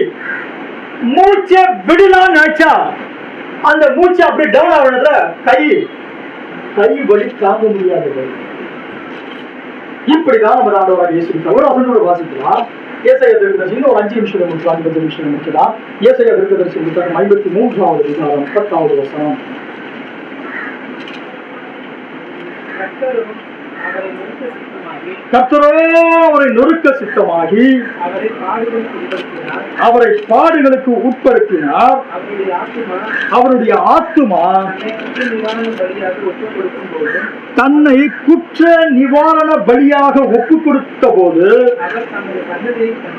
அவர் தம்முடைய சந்ததியை கண்டு நீடித்த நாட்களாய் இருப்பார். கர்த்தருக்கு சித்தமானது அவருடைய கையிலே வாய்க்கும். கர்த்தருடைய நாமத்துக்கு மகிமை உண்டாக்குது. வசனம் பார்த்தீங்கன்னா ரொம்ப ரொம்ப ரொம்ப ரொம்ப ரொம்ப ரொம்ப அற்புதமான ஒரு வசனம். பிறகு நான் அதை உங்களுக்கு விளக்க விரும்புகிறேன். கவனிங்க, ஏசாயா இயேசு கிறிஸ்துவை குறித்து, அந்த பாடு மரணத்தை குறித்து, சிலுவையை குறித்து, அவருடைய கல்லறை எங்கே இருக்குஎன்பதை குறித்து மிக விவரமாக விளக்கமாக அந்த 53ஆம் அதிகாரத்தில் சொல்கிறார். கர்த்தரோ அவரை நொறுக்க சித்தமாகி அவரை பாடுகளுக்கு உட்படுத்தினார். அவருடைய ஆத்துமா தன்னை குற்ற நிவாரண பலியாக ஒப்பு கொடுத்தார். யாரு செஞ்ச குற்ற நிவாரணம்?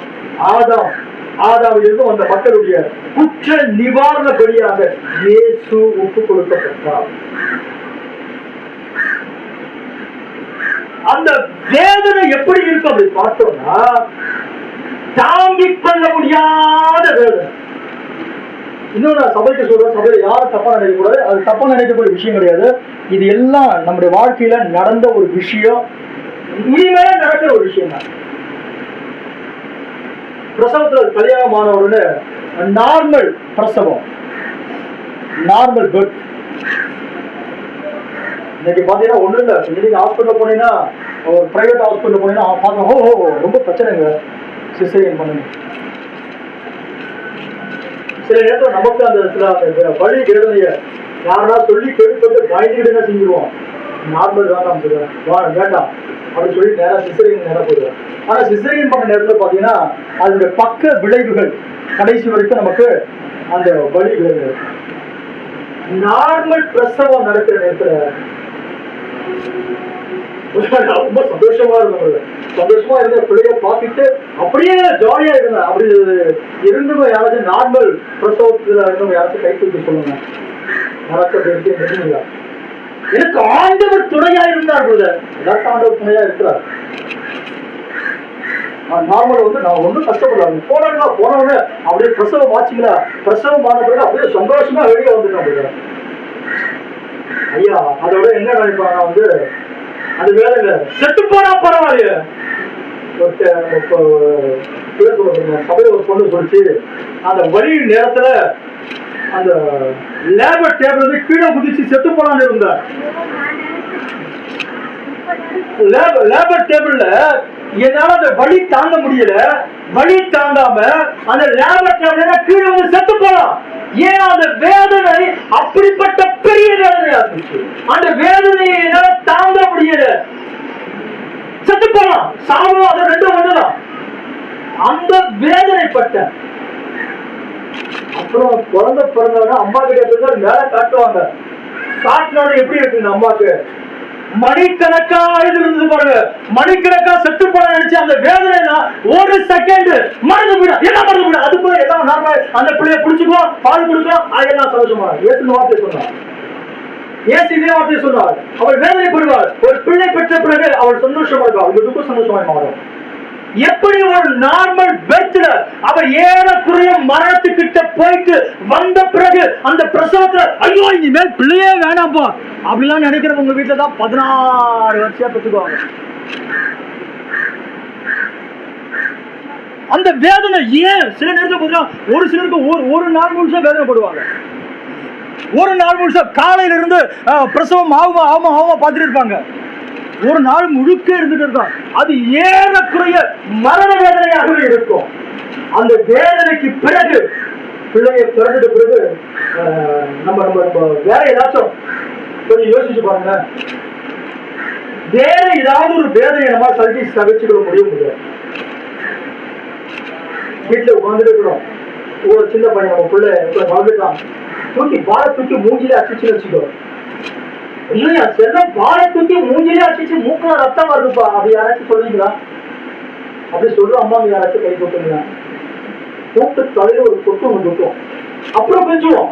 ஆனா அந்த கோபத்தை வெளிப்படுத்திடுவோம். ஆனா அந்த பிரசவ நேரத்துல பார்த்தா என்ன செய்வோம்னா அவ்வளவு வேதனை நான் பட்ட பிறகு அந்த மூஞ்ச பார்த்த உடனே அம்மாக்கு கவலை கண்ணீர் வேதனை எல்லாமே போயிட்டு அதை தூக்கி பிடிச்சிப்போ போச்சு, ஐயோ வேதனை போச்சு, இதுக்காக வேதனை பட்டேன். இயேசு கிறிஸ்துவின் கூட மூச்சு விடுகிற நேரத்தில் அந்த வேதனை தாங்க முடியாமல் கதறி கொண்டிருக்கிற நேரத்தில் பிதாவாகிய தேவன் அவருடைய சந்ததியை கொண்டு வந்து அவருக்கு முன்னாடி நிறுத்தினார். அங்க தேவன் உன்னை பார்த்தார், என்ன பார்த்தார் இல்ல. அதனால தேவன் என்ன செஞ்சாரு, அந்த வேதனை எல்லாம் தாங்கிக் கொண்டார். அவருடைய சந்ததியை யாராலும் சொல்ல முடியும், அவருக்கு முன்பாக நானும் நீங்களும் அவருக்கு முன்னாடி வந்தோம். அப்படி இல்லை என்றால் தேவனுடைய திட்டம் எல்லாம் உடைந்து போயிடும். ஏசாயா சொல்கிறார், கர்த்தருக்கு சித்தமானது கையிலே வாய்க்கும். ஆதாமிலே அது வாய்க்காமல் போயிடுச்சு, ஆதாமிலே அது மிஸ்யூஸ் ஆயிடுச்சு. இப்போது தேவனாகிய கர்த்தர் இரண்டாவது ஆதாமாகிய இயேசுவை அனுப்பினார். தேவனுடைய முழு சித்தத்தை நிறைவேற்றுவதற்காகவே இயேசு வந்தார். இன்னைக்கு உங்களுக்குள்ள எனக்குள்ளும் இருக்கிற மரபணு இயேசுவில் இருந்து வந்தது. ஆதாமிலிருந்து வந்தவங்க அத்தனை பேரும் அழிவுக்குரியவர்கள், மரணத்துக்கு பாத்திரம் இருந்தாங்க. ஆனா இயேசுக்குள்ள வந்த அத்தனை பேரும் இயேசு எப்படி பிதாவை அறிந்திருந்தாரோ, இன்னைக்கு நான் தேவனை அறிந்து கொள்ள முடியும். நான் எப்படி இயேசு எப்படி பரலோகத்தை அறிந்திருந்தாரோ, இன்னைக்கு நீங்க நான் பரலோகத்தை அறிந்து கொள்ள முடியும். 2000 வருஷத்துக்கு முன்னாடி இயேசு கிறிஸ்துடைய விழா திறக்கப்பட்டது. அந்த வேதனையோடு கூட எப்படி ஒரு பெண் பிரசவமாகிறாரோ அதே வேதனையில் இயேசு கிறிஸ்துடைய விழா கிழிக்கப்பட்டது. அங்கு இருந்து ரத்தமும் ஆவியும் வெளியே வந்தது. அங்கு இருந்து தான் மனவாட்டியே வெளியே வந்தது. நீங்கள் நான் தேவனுக்கு பிறந்தவர்கள். தேவனாகிய கர்த்தர் ஆதாமை பார்த்து சொன்னார் பாருங்க, நீங்கள் பழுகி பெருகி பூமியை நிரப்புங்கள். தேவனுடைய வார்த்தை யாராலும் தடை செய்ய முடியாது. அந்த வார்த்தை 2000 வருஷத்துக்கு முன்னாடி அது பூமிக்கு நிறை வந்தது. இன்றைக்கு அந்த வார்த்தை பூமியில நிறைவேறி முடிந்து போன ஒரு காலகட்டத்தை வந்து உலகத்துல கணக்கெடுத்து பாருங்க ஐயா, எந்த மார்க்கம் எந்த மதம் அதிகமா இருக்குது? எத்தனையோ மதம் இருக்குது, எத்தனையோ மார்க்கம் இருக்குது. எந்த நாட்டை எடுத்தாலும் கிறிஸ்தவர் இருக்கிறான், கிறிஸ்தவர் இருக்கிறான், கிறிஸ்தவர் இருக்கிறான். கிறிஸ்தவர்லாம் தேவனுடைய பிள்ளையா நான் அது சொல்ல வரல. ஆனா எல்லா இடத்திலும் கிறிஸ்தவர் இருப்பான், உண்மையான கிறிஸ்தவர் இருப்பான். இல்ல பொழுது அங்கே இருக்க மாட்டாங்க. ஒரு முறை எலியா கூட அப்படிதான் நினைச்சார். ஆண்டவரை எசபேல் எல்லாரையும் கொலை பண்ணிட்டான். ஆண்டவர் எல்லாரையும் வெட்டி போட்டுட்டான். நான் ஒருத்த மட்டும்தான் மீன் இருக்கிறேன். ஆண்டவர் சும்மா வாய முடிப்பான், இது மட்டும் கிடையாது. பாகாலுக்கு முழங்கால் படிக்கிறாரு 7000 பேர் இருக்கிறாங்க. எந்த காலகட்டத்தில்?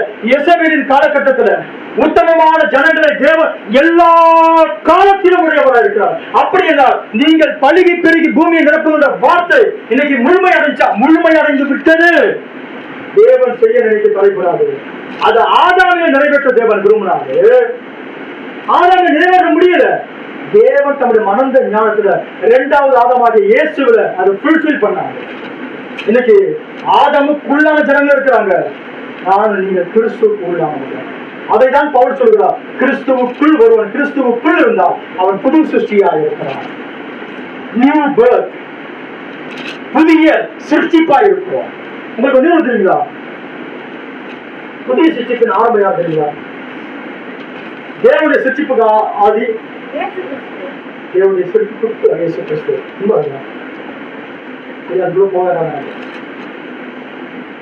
இயேசு கிறிஸ்து தேவனுடைய சிருஷ்டிப்பு உண்மைதான். அவரும் சொல்றாரு, சபாகாலத்தில் சொல்றாரு, தேவனுடைய சிருஷ்டிப்புக்கு ஆதியமா இருக்கிறவர் ஆமென் என்று சொல்கிறதாவது.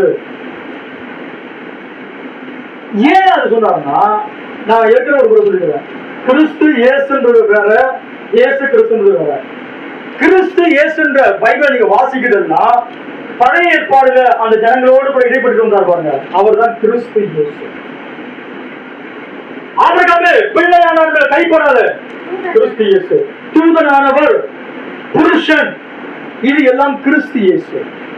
உருவின பட்டயத்தை உருவினவாக யோசுவாக்கு முன்னாடி நிற்கிறார் பாருங்க, ஏஞ்சல் ஆஃப் தி லார்ட் அவர்.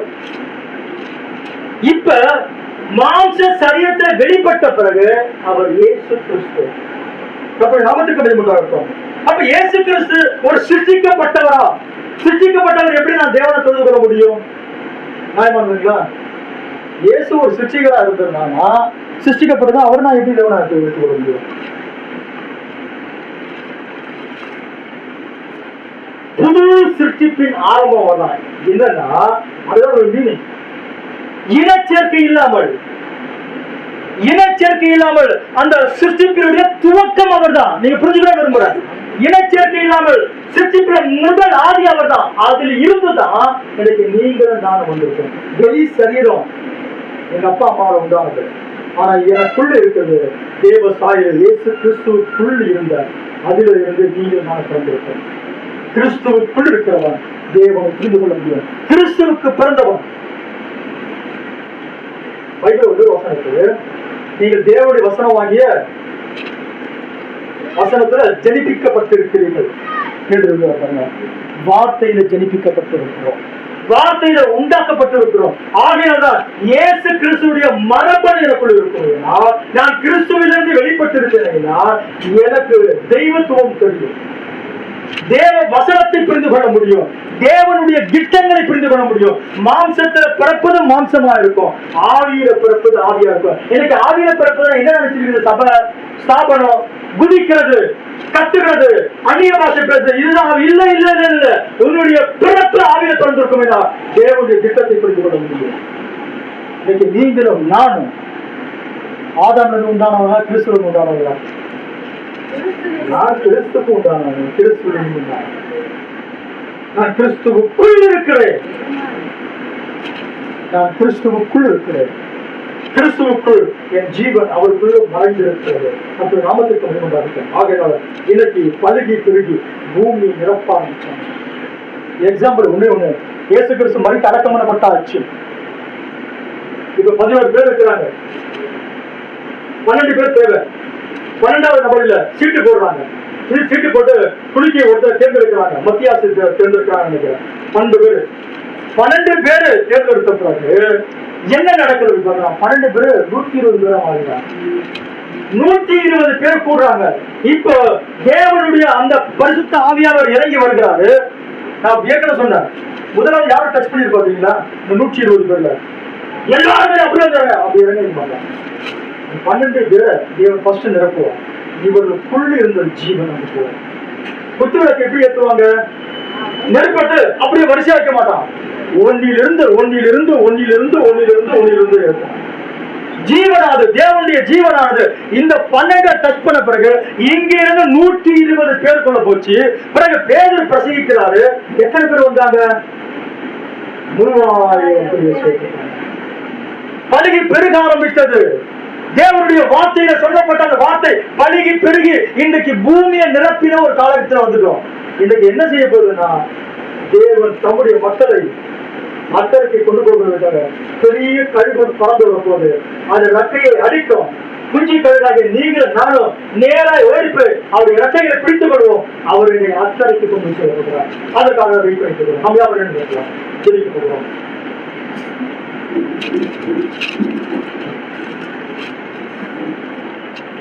நாமத்திற்கு மகிமைப்படும். ஆதாமிடத்தில் அவர் சொன்னார், பழுகி பெருகி பூமி நிரப்புங்கள் என்று சொன்னார். அந்த வார்த்தை நிறைவேற்றப்படவில்லை. மாறாக சாத்தான் ஏவாளுக்கு வேற வழியை சொல்லிக் கொடுத்தபடினாலே வேற வழியில பூமி நிரப்ப ஆரம்பிச்சாங்க. 2வது உலகமாகிய நோவாவுக்கு பிறகு தேவன் இந்த திட்டத்தை மனுக்குலத்திற்கு அனுமதி கொடுத்தார். உடனே தேவனுடைய திட்டம் எல்லாம் முடிந்து போயிடுச்சு. தேவன் தோற்று போனார். இல்லை, அவர் ஜெய கிறிஸ்துவாக இருக்கிறார். அவர் செய்ய நினைத்தது தடைப்படாது. அது தேவனுடைய வார்த்தை. முதலாவது ஆதாம் விழுந்து போன பிறகு தேவன் 2வது ஆதாமாகிய இயேசு கிறிஸ்துவை பூமிக்கு அனுப்பினார். இயேசு கிறிஸ்துவிலிருந்து வெளிப்பட்டவர்கள் தான் நீங்கள் நானும் இருக்கிறோம். இயேசு கிறிஸ்து வெளிப்பட்டவர்கள் தான் இன்னைக்கு பூமியை நிரப்பிக் கொண்டிருக்கிறோம். வார்த்தைக்குரியவர்கள், வார்த்தைக்குரியவர்கள், வார்த்தைக்குரியவர்கள். அவர் வார்த்தையா இருந்தார். ஆதியில வார்த்தை இருந்தது. வார்த்தை தேவனுக்கு, அந்த வார்த்தை தேவனாய் இருந்தது. அவரிலிருந்து வெளிப்பட்டவர்கள் வார்த்தையாக இருக்கக்கூடியவர்கள். 58ஆம் வருஷம் இந்தியாவுக்கு வரும்போது வார்த்தை மாம்சமானது ஒரு பிரசங்கம் பண்றாரு. எனக்கு நீங்களும் நானும் வார்த்தைக்குரியவராக இருக்கிறோம். எனக்கு நீங்களும் நானும் நேர்மையான மக்களாக இருக்கிறோம். வெறும் மனுஷ அறிவுல தேவனை குறிச்சு புரிஞ்சிக்க முடியாது. தேவனை குறிச்சு சொன்ன விஷயத்த அறிவுல யோசிக்காதீங்க. அதை அப்படியே ஆமே சொல்லுங்க. கர்த்தர் ஒரு வாழ்க்கையை அற்புதம் செய்ய வல்லவராக இருக்கிறார். அந்த ஆண்ட்ரூ மனுஷ அறிவுல தீர்க்கதரிசிகிட்ட பேசுறான், நீ பொய் சொல்ற, ஜனங்களை வஞ்சிக்கிற அப்படி சொன்னான். கடைசி அதே ஆண்ட்ரூ வந்து தீர்க்கதரிசிகிட்ட பேசினாரு. அவங்க வைஃபுக்கு டாக்டர்லாம் கைவிடப்பட்ட அந்த நிலையில அப்பண்டிஸ் ஆபரேஷன் பண்ணணும். தேவன் கிருபை பாராட்டினார். நீங்களும் நானும் ஆராதிக்கிற தேவன் மகா புதியவர். அவர் சிருஷ்டிகர்த்தராக இருக்கிறார். அவரால் செய்யக்கூடாத அதிசயமான காரியம் ஒன்றுமே கிடையாது. சேர்ந்து பாடுவோம். உம்மால் ஆகாத காரியம் ஒன்றுமில்லை, உம்மால் ஆகாத காரியம் ஒன்றுமில்லை. உம்மால் ஆகாத காரியம் ஒன்றுமில்லை, உம்மால் ஆகாத காரியம் ஒன்றுமில்லை, உம்மால் ஆகாத காரியம் ஒன்றுமில்லை. எல்லாமே உம்மாலாகும்,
அல்லேலூயா, எல்லாமே உம்மாலாகும். இந்த வெளி சரீரம் எப்படி நம்ம தகப்பனுக்கும் தாய்க்கும் இணைந்து வெளிவந்ததோ அது போல உனக்குள்ள இருக்கிற அந்த ஆவிக்குரிய அந்த சரீரம் கர்த்தராகிய இயேசு கிறிஸ்து சிலுவையில் மிகப்பெரிய வேதனையோடு கூட அவருடைய 2 கரங்களும் ஆணியால் கடவப்பட்டு, 2 கால்களும் ஆணியால் கடவப்பட்டு, அவர் தங்களுடைய சுவாசத்தை கூட சரியா சுவாசிக்க முடியாது. கொஞ்சம் யோசிச்சு பாருங்க, மனுஷனுக்கு சுவாசத்தை கொடுத்தவர் அவர் தான் ஐயா. அவனுடைய நாசில ஜீவ சுவாசத்தை ஊதி அவனை ஜீவாத்மாவை ஆக்கினவர் இயேசு கிறிஸ்து கர்த்தர். இப்போது அவர் சுவாசத்தை எடுக்க முடியாம கஷ்டப்படுறாரு. அவரால் சுவாசிக்க முடியல. மூச்சு வெளியே எடுக்கணும், அப்படி சுவாசிக்க விரும்புறாரு. ஓ, காலம் வலி தாங்கவே முடியல. மூச்சை விடுறாரு, கையில வலி தாங்க முடியல, வேதனை தாங்க முடியல. ஓ பிதாவே, இந்த பாத்திரம் என்னை விட்டு நீங்க கூடுவனால் நீங்க முடிய செய்யும். வேதனை தாங்கவே முடியல. ஆனா அவருக்கு முன்பாக நீங்களும் நானும் அவருடைய கண்களுக்கு முன்பாக வந்து போயிட்டு வரணும். அவருடைய பிள்ளைகளை தேவன் அவருக்கு காண்பித்தார். எப்படி ஒரு பெண் பிரசவ நேரத்துல அந்த வேதனை எல்லாம் அனுபவிக்கிற நேரத்துல பிள்ளை பிறந்த முகத்தை பார்த்த உடனே வேதனை எல்லாம் அவள் மறந்து போகிறாளோ, அது போல நமது ஆண்டவராக இயேசு கிறிஸ்து எல்லா வேதனையை பார்க்கிறோம். நீங்களும் நானும் விடையேறப்பட்டவராக இருந்தோம். அதை பார்த்தார் ஐயா. அவருடைய சந்ததியை யாராவது சொல்லுங்க. அவருடைய சந்ததியை அவர் பார்த்தார். எந்த சந்ததி? ஆதாமின் சந்ததி கிடையாது. நான் இயேசு கிறிஸ்துவின் சந்ததி. நான் கிறிஸ்துவின் சந்ததியாக இருக்கிறேன். 2வது ஆதாமாகிய இயேசு கிறிஸ்துவின் வெளிப்பட்டவனாக நான் இருக்கிறேன். ஆகையால்தான் இந்த காலத்தின் செய்தி எனக்கு 100க்கு 100 விசுவாசிக்க முடிந்தது. தேவன் அனுப்பின அந்த தீர்க்கதரிசியை என்னால புரிந்து கொள்ள முடிந்தது. காரணம், நான் வானத்திலிருந்து வந்த கர்த்தரால் உண்டாக்கப்பட்டவனாக இருக்கிறேன். வாழ்க்கையில் எந்த பிரச்சனை, எந்த போராட்டம் எல்லாத்தையும் ஓரம் கட்டு அவர் இருக பட்சிக்கு தேவனுடைய வாழ்க்கையில் அதிசயங்களை செய்ய வல்லவராக இருக்கிறார். அவரால் ஆகாத காரியம் எதுவும் கிடையாது. அவர் வனாந்திரத்த வழிகளையும் அவாந்திரடைய ஆறுகளை உண்டு பண்ணுகிறவர். அவரால் ஆகாத காரியம் எதுவும் கிடையாது. அவர் இன்றைக்கும் சர்வ வல்லவர், சர்வ வல்லவர், சர்வவர். எங்கள் பரலோக பிதாவே, சர்வத்திற்கும் மேலானவர். நாங்கள் உண்மை பாடினமானவர். வெறும் பாடல் மட்டும் கிடையாது, நாங்கள் உண்மை ருசித்திருக்கிறோமானவர். நாங்கள் உமக்கு பிறந்தவனானவர். நாங்கள் தேவனால பிறந்தவனாய் இருக்கிறோம். தேவனால பிறந்தவன் பாவம் செய்ய, நாங்கள் தேவனால பிறந்தவனாக. கர்த்தாவை வந்த மக்கள் அத்தனை பேர் எங்களை ஆணி பாய்ந்த கருத்துக்களாக வைக்கிறையா. கர்த்தாவை எங்கள் ஒவ்வொரு கல்வாரியில வேதனைப்பட்ட அந்த காட்சியை நான் நினைத்து பார்ப்பேன். நான் எப்படியாவது ஒரு பெண்ணை எவ்வளவு வேதனைப்பட்டு பிள்ளையை பெற்றெடுக்கிறாரோ அந்த வேதனையை போல அனுபவித்து எங்களை பெற்றெடுத்தீங்க. எவ்வளவு நல்லவர், மகத்துவமானவர் ஐயா. ஆண்டவரே, எங்களை புரிந்து கொள்ளக்கூடிய தேவர் ஐயா. எங்களை கண்ணீர் எல்லாம் நமக்கு தெரிய ஆண்டவர், எங்க வேதனை எல்லாம் நமக்கு தெரிய ஆண்டவர். மாம்ச பிரகாரமா எங்க அப்பா அம்மா தான் எங்க சின்ன வேதனை தான் அவங்க புரிஞ்சுக்குவாங்க. ஆண்டவரே, உங்களுக்கு எல்லாம் தெரியும், எல்லாம் தெரியும். வந்த மக்களுடைய வேதனையிலிருந்து அவளை விடுவித்தருவீராக, பிரச்சனையிலிருந்து விடுவிப்பீராக, கண்ணீரிலிருந்து அவளை விடுவீங்க ஐயா. தெய்வீக சந்தோஷம் சமாதானம் தங்கட்டும் ஐயா. இவருக்கு விரோதமா இருக்க எல்லா பிசாசு நாளியே இயேசு கிறிஸ்துவின் நாமத்துல விலகி போகும்படி அவரை நான் கட்டளையிடுகிறேன். இப்படிகளை வாழ்ந்து சுவித்திருப்பார்கள். இயேசு கிறிஸ்துவின் ஒப்பற்ற மகத்தான நாமத்தில் வேண்டிக் கொள்கிறோம். ஆமென். கர்த்தர் உங்களை ஆசீர்வதிப்பார்.